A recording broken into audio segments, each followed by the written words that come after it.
Hi everybody. Today we're going to talk about one of David's sons named Absalom. Okay, so Absalom was David's third born son. His firstborn was Amnon, and he was born to a Jezreelite woman, so she was not an Israelite woman. So chances are she did not worship God. Then Absalom was born to a woman who was the daughter of a king, the king of Geshur. Again, probably did not worship God. Okay, so the firstborn son, Amnon, he was a man with not much character. He had a crush on one of his sisters, which happened to be Absalom's sister, his full sister. It would be just a half sister to Amnon. And Amnon also listened to the counsel of one of his cousins, David's brother's son, who gave really terrible counsel to Amnon, who was like, go for it, to Amnon when it came to Absalom's sister Tamar. Well, let's just say that did not end well, and Amnon was very wicked and hurt her terribly. And Absalom was extremely angry about what had happened to his sister. Now, King David knew about all of this, but he didn't do anything. So Absalom, he decided to take it upon himself to do something. Well, he waited a little while, and then he planned a very complicated plan and used deceit, whereby he killed his half-brother Amnon for what he had done to his sister Tamar.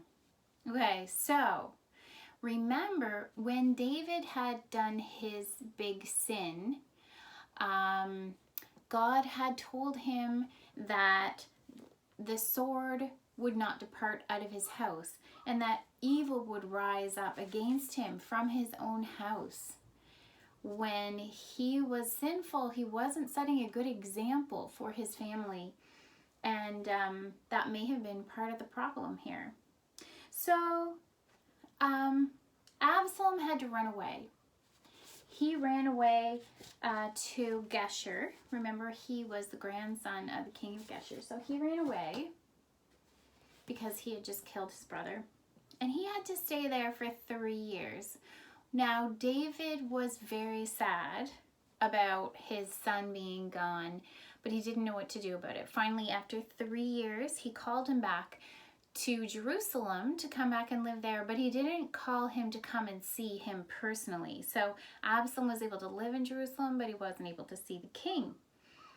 Now, let's talk about Absalom for a minute. Absalom was a very good-looking young man. He was praised, he was famous through all of Israel for being the best looking guy in all of Israel. From the top of his head to the bottom of his feet, the Bible says there was no blemish in him. And since God made him, he would know there was nothing wrong with him whatsoever. He was like the perfect specimen of a man. He had long, thick hair, which he was very proud of, and he would only cut it once a year. And when he cut it, it was like 4 pounds of hair. It was very thick and grew very fast, obviously. So he was well known. He was, it was almost like he was a superstar in Israel. If the girls could have his poster, they would put it on their wall, those silly girls that do that sort of thing. So Absalom knew the power that he held over the people of Israel. They all thought he was great. And as time went on, Absalom looked at his father and he thought, you know, Dad's getting older, and he's not giving up his throne. Like, how long am I going to have to wait? I should be the next king. So he came up with another complicated plan. First of all, he wanted to see his father. He wanted to get back in with his father and be close to the palace again. So he called Joab. Remember, Joab was the captain of David's army. So he called Joab, but Joab didn't come. He called Joab again, and Joab didn't come. So Absalom took matters into his own hands. He sent a servant to set Joab's fields on fire, his crops. And of course, Joab went and put the fire out and came to see Absalom, was like, what's all that about? What on earth are you setting my fields on fire for? And Absalom, well, you wouldn't come and listen to me. So I figured I'd just do that to make you come. So then Joab counseled David to let Absalom come see him. Absalom was able to go to the castle again, to the palace again, not castle, and to see his father. And his father was very happy to have a relationship with him again. But although David was fine with Absalom, Absalom was not fine with David. Deep down, he did not particularly like or respect his father. He wanted to be the king instead.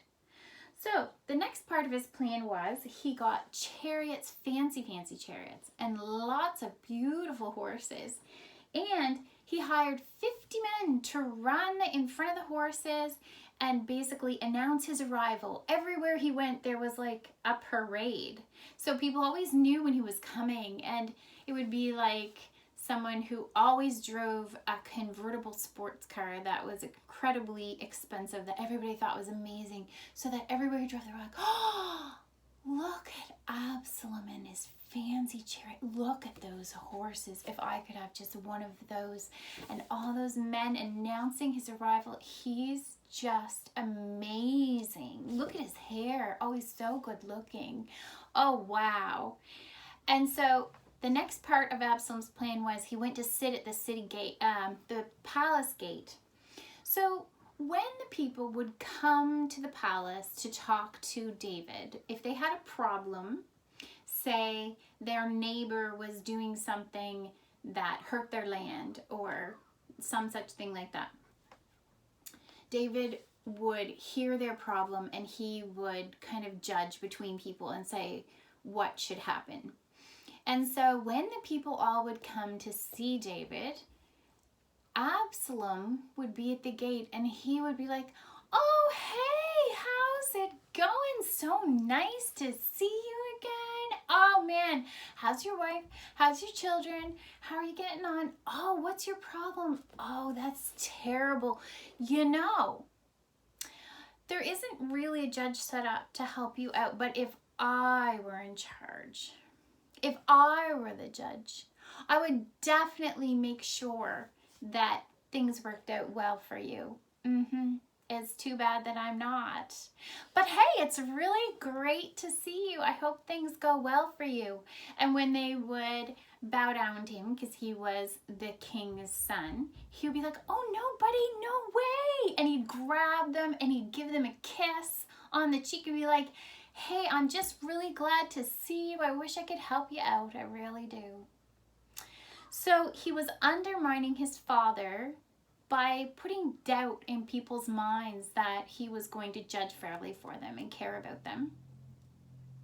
And he was manipulating people by making them think that he was this friendly, easygoing, amazing guy that just cared about everybody. But deep down, his heart was full of anger and bitterness and murder. So time went on and time went on, and the people got closer and closer to Absalom. They liked him more and more until most of the kingdom seemed to be liking Absalom better than David. So when Absalom felt like the time was right, he decided to finish his plan. He went to King David and he said, do you mind, I had made an oath to God a while ago, and I need to go to Hebron to honor my oath. And David said, sure, that's wonderful. Go ahead. That's fine if you want to go there. And so Absalom took off and went with many, many people to Hebron. And he was not going regarding an oath to God. He was going to be crowned the king. And he sent spies throughout all the land. The Bible says the conspiracy was strong. So there really was a conspiracy theory there. So the conspiracy was strong. He sent spies through all the land saying, come to Hebron, come behind me. I'm going to be the new king. So he did. They went to Hebron, and he was crowned king, and they blew trumpets to say that Absalom was the king. And David heard that many, many people were behind Absalom, that he had the heart of the people. And David was afraid. He was afraid for himself, but he was also afraid for his family. Remember back then, we talked about this, that when someone new became the king, they would kill the past king and all of his family to make sure that no one rose up to contest their right to the throne. So David was afraid that Absalom would kill them. And so David got his servants and the people that were loyal to him and his family, and they left the palace, and they started traveling far away. Now, when they were leaving, the priests were bringing the ark with them, the Ark of the Covenant. Remember that important piece from the temple that symbolized the presence of God in the nation of Israel. And David told them, no, take that back, because if I find favor in God's sight, he will bring me again to Jerusalem. And if I don't, well, that's fine too. But he can do what seems good to him. So take the Ark of the Covenant back. So that was fine. Then King David found out that one of his chief counselors, one of his wisest men that gave him counsel on important matters, was actually with Absalom. And that frightened him, because he thought his name was Ahithophel. And Ahithophel was so wise that David was afraid that Absalom would definitely overcome David as a result of Ahithophel's counsel. And so David prayed as he was walking. He prayed, oh Lord, please turn the counsel of Ahithophel to foolishness. So they kept walking, and they met a friend of David's on the way, another counselor whose name was Hushai. And Hushai said, what can I do for you? And David said, I need you to do something really important.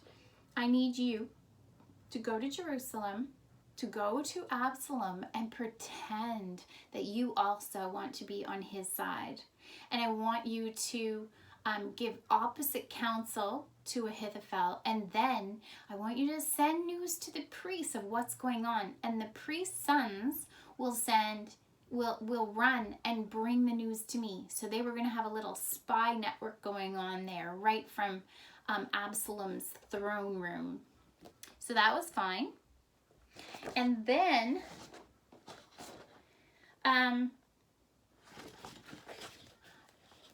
as they kept walking, something else happened. They came upon Ziba. I don't know if you remember Ziba. Ziba was the servant of Mephibosheth.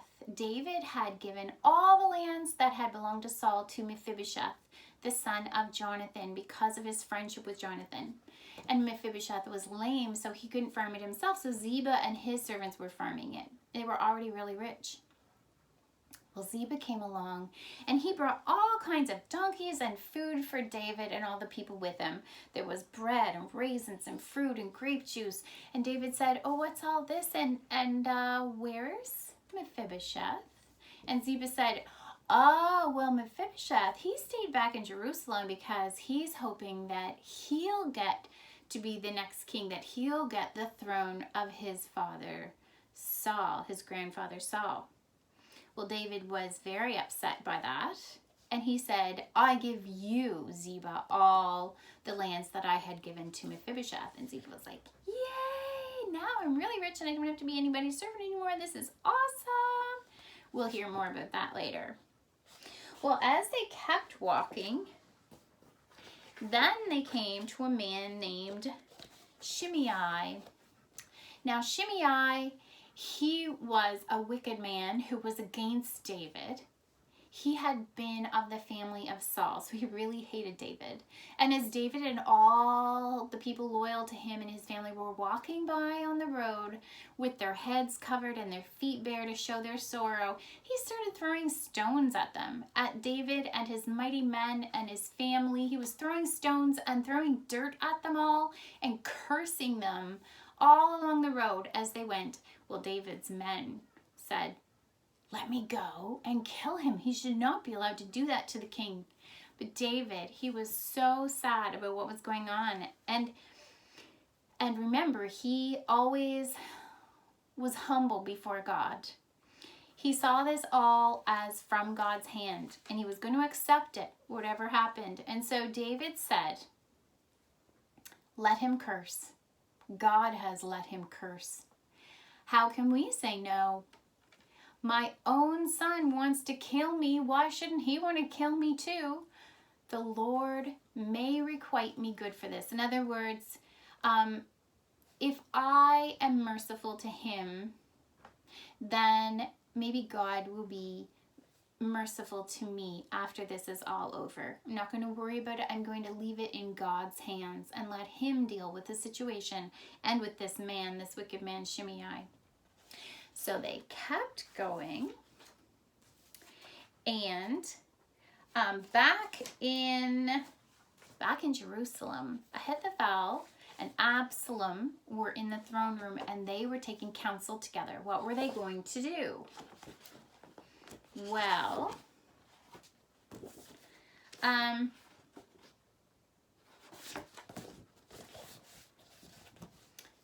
what were they going to do? Ahithophel made a suggestion. He said, "Listen, David and all the people are tired and sad right now. They're scared. Let me go with 12,000 men and chase them down, and we will kill David while they're tired and weak. Let me go right now." And Absalom was like, "Well, okay, well that sounds good. But wait a minute, here's Hushai. Let's see what he has to say." So he told him what Ahithophel had said, and Hushai said, let me think about that. "No, I don't think that's a good idea. No, definitely not. Remember, David has very strong men who are very loyal to him. They're fighters, and they'll be angry. They're not going to be weak and tired. They're going to be angry, like a bear that someone took her babies away. They're going to be mad. And if only 12,000 men go, they're just going to be done. No, that's not a good idea. Here's what you should do, Absalom. You should gather, have some time, send some messages, gather all kinds of mighty men throughout all of Israel. And then you should go, because you know you're pretty awesome. And you should take those men and fight against David when their anger has worn off a bit and you've got more than he has. And then I'm sure you will save the day. Because you're awesome. Well, of course, Absalom, he listened to, drumroll please, Hushai, because God made him. God wanted Absalom not to win. And so they sent out the messages. They were collecting fighters. And Hushai sent a message to the priests at the temple and said, quick, send this message to David. Don't wait around. Get as far away from here as you can, because they're going to be pursuing you soon. So keep going. Do not stop and rest. Keep going. Quick. And so the two sons of the priest went running to David and brought that message, and it worked well because David was able to keep going. They would have stopped, but they knew better. So they kept on going and got far away. Well, when Absalom was able to collect his army and they followed after David, David was in a city with his people, and he was going to go to war with them, and the people said no, because if it's just us there and we run away, no one's going to care. They're not going to chase us. We don't matter. You're worth 10,000 of us. If you are anywhere there, they will chase. They will make sure they get you. You need to stay here where it's safe and let us go to war. And so David listened to them, but he said, there's just one thing. Please be gentle with Absalom. Well, off they went, and God let David's men have the upper hand. In fact, many of Absalom's men got lost in the woods or fell into swamps and things, and that was never heard from again. Absalom himself was on a donkey, and the fighting was in the woods. And Absalom hadn't had his hair cut lately, that beautiful, luscious hair of his. And so the donkey went under an oak tree with strong branches, and the branches got caught in Absalom's hair. Now, I must admit, with curly hair, I understand this. Anyone with curly hair is going to get this. It caught his hair, and the donkey kept on going without him, and there he was, hanging in an oak tree by that beautiful hair that he was so proud of, and he couldn't get down, and he was stuck.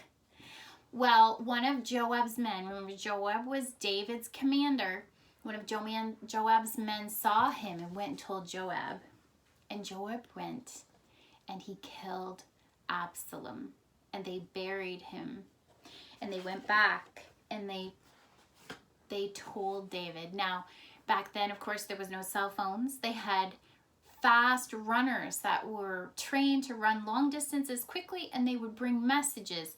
And so one man really wanted to bring the message, and Joab said, no, this message is too bad for you to bring. We don't want you to go. And he sent a different man to go and bring this bad message that Absalom was dead to King David. Well, the other one said, please let me go, after the first one had already gone. And so Joab said, okay, fine, then you can go too. Well, the second one was a faster runner, and he overtook the first one. And when David's men were looking for news, looking for runners, they saw the two men running, and they said to David, messages are coming. There's two actually coming at once. So the first one came running in with all his might. He must have been so tired. He had overtaken the other runner. And David said, what news do you bring? And he said, oh, King, it is good news. God has delivered you this day. All is well. And David said, and what about Absalom? Tell me about Absalom. And he said, well, I don't really know about that. I saw a bunch of stuff going on, but I really don't know the details.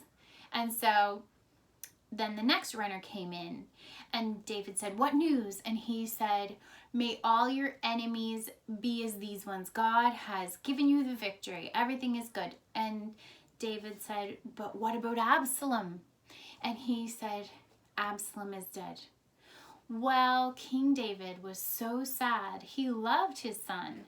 He knew that he was not a good guy, that he had a wicked heart, but he loved his son. And so he was mourning for his son. In fact, he was so sad that all the people who had fought for him went and hid in their tents because they were afraid of what David might do.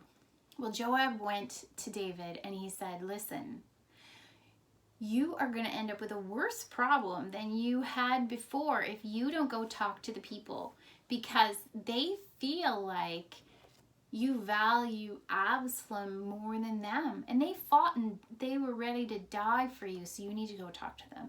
So David went out and talked to them and thanked them for what they had done in the battle.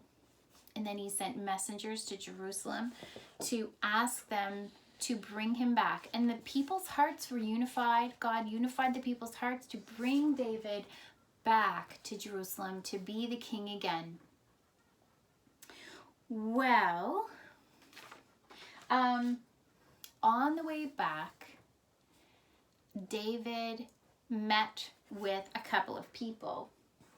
He met with Mephibosheth. And he said, Mephibosheth, why did you do what you did? Why didn't you come with me when I left Jerusalem? And Mephibosheth said, my servant Ziba tricked me, and he went and told you lies. I would have come, but I couldn't walk and I needed a donkey and there was no one to help me.